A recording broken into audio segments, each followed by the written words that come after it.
All right, we're back. This is your landlord's guide to evictions for Jacksonville, Florida. So I'm a native. I'm from Jax. I've lived here my whole life, and I got involved in real estate investing actually as a 19-year-old kid. And one of my first jobs was actually going out and putting 3-day notices on my parents' rental properties, which, let me tell you, was not a whole lot of fun. So later on, I got better at it. I started having conversations with people, and I realized that not everybody wasn't paying their rent because they didn't want to. Some people had lost jobs. There were a lot of things going on at certain properties, and I got a whole lot better at it.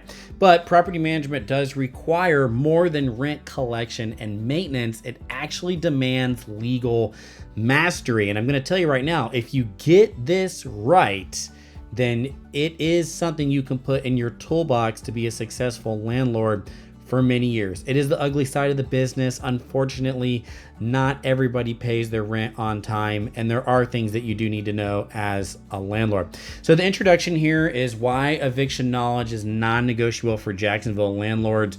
Property management does require more. As I said, this legal mastery. And in Jacksonville, there were actually 13,744 evictions last year. So that's a number that doesn't really get thrown around a lot. If you listen to the local news or if you talk to people, a lot of times even the judges are going to take the tenant side of things. But you're a landlord, so you kind of know on the other side of things, you have bills to pay, you may have a mortgage you need to pay.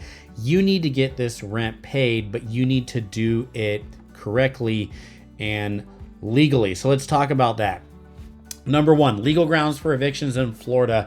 Well, the statute that matters is called 83.56. It's going to outline several valid reasons for eviction here in Florida. You need to understand this. So let's talk about acceptable grounds for eviction. Non-payment of rent is pretty obvious. Lease violations is something not everybody talks about. This could be unauthorized occupants, noise disturbances, or other things that violate the lease. So a lot of this is going to come back to the lease, which is one of the first things that the judge is going to ask for if you do end up in court with the tenant who is challenging your eviction. Yes, tenants can challenge evictions. Another thing is criminal activity. Usually that's not too hard to enforce as long as there's a police report and there was some serious criminal activity on the property. The local authorities are typically going to take your side as a landlord. Now, failure to vacate after the lease ends, that can be a little sticky. There may be some other occupants there, and that's when you're going to want to get an attorney involved for sure. Hey, here's a landlord tip. Verbal or month-to-month leases are still enforceable here under Florida law. Okay, so I do have an article about this. If you want to read more about the Florida Landlord and Tenant Act, there's a link in the actual blog, and you can go in there and dive into that statute.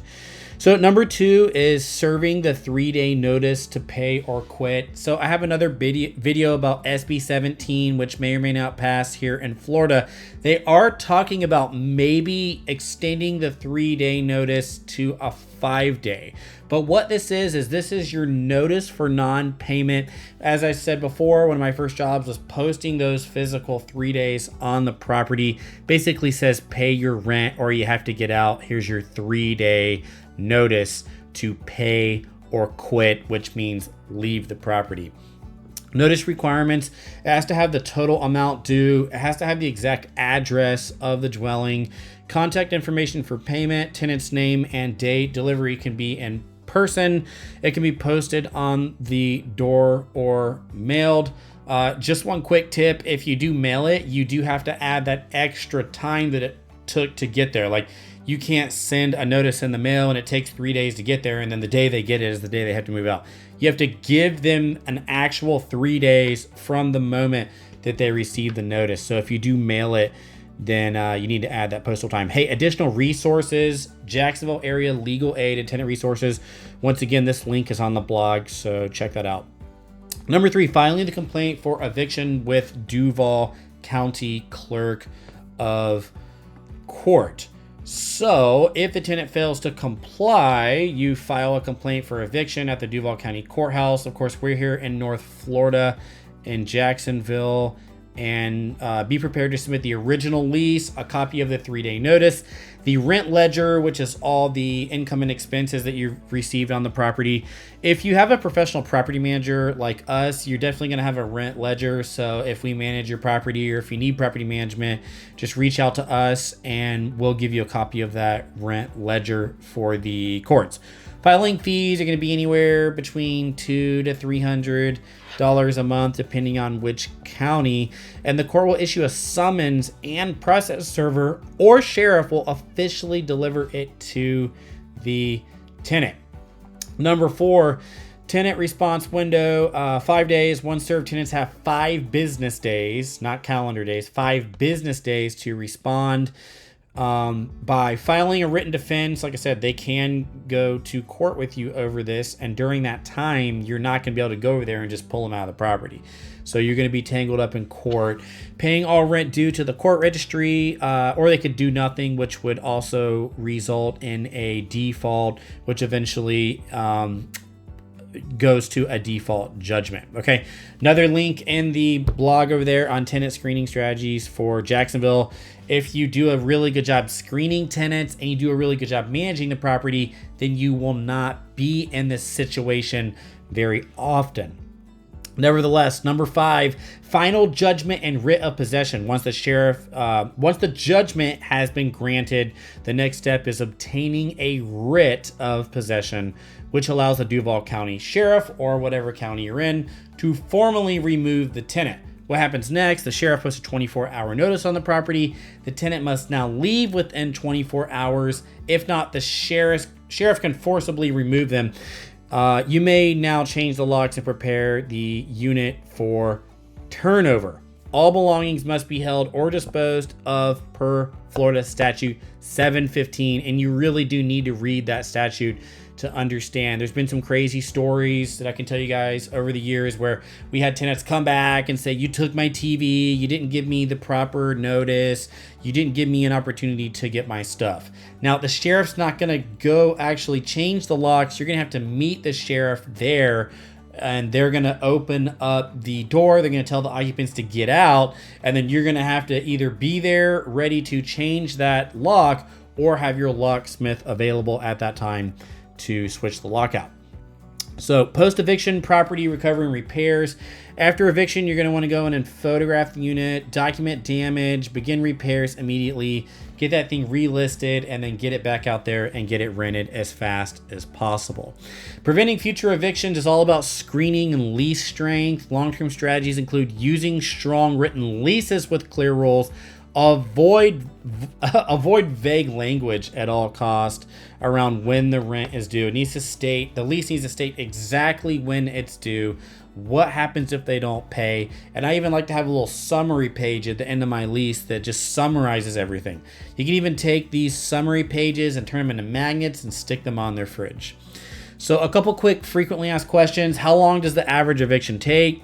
Here in Duval, 30 to 45 days if uncontested, but it can draw out to 60 days plus if they show up with a proper defense.